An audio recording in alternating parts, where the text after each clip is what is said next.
Here with us now, editor-at-large of Newsweek, Evan Thomas. In the latest issue of Newsweek, he writes this: the problem is not the system, it's us, our got-mine culture of entitlement. Politicians, never known for their bravery, precisely represent the people. Our leaders are paralyzed by the very thought of asking their constituents to make short-term sacrifices for long-term rewards. They cannot bring themselves to raise taxes on the middle class or cut Social Security and medical benefits for the elderly. They'd get clobbered at the polls. So any day of reckoning gets put off and put off again, and the debts pile up.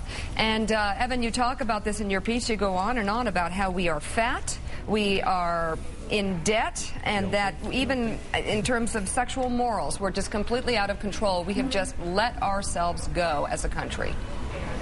Yeah, I mean, I think that, I love the 60s in a lot of ways. They did a lot of great things for us, the civil rights movement and women's movement, all that, but it led to the me generation, the me decade, and we are a selfish country. We just culturally are. A lot of individuals do brave and selfless things all the time. I mean, mothers and their children, but as a country and as a culture, we think there's a free lunch. You know, our savings rate sank we had a savings rate of about 10% in 1980, got down to near zero.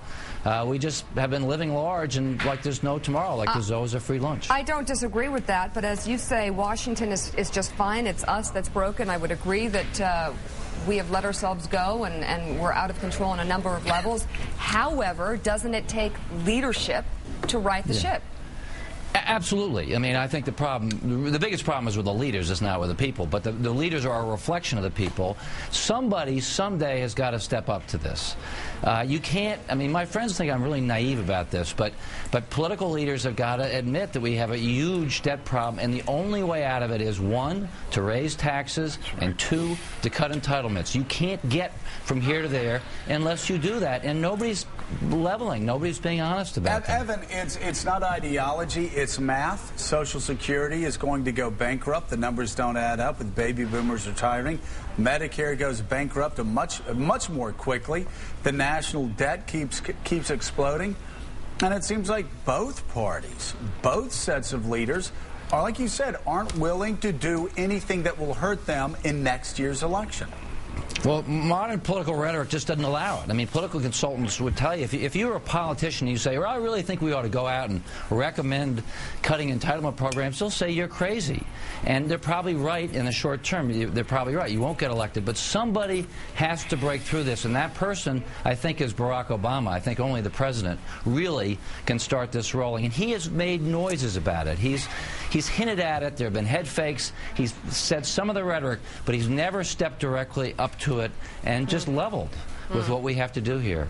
Hey, Evan, talk, if you would, a bit about the idea that there are two concepts of service now existent in this country. One, we can read about and witness on TV. It's occurring in places like Marja in Afghanistan, where young Lance Corporals put their lives on the line, eat last before, prisoners eat. And the other concept of service is in Washington, D.C., where you get a group of people serving in the House and the Senate who are afraid of the telephone and bloggers. Yeah. I mean, if you want to see a disconnect, your basic...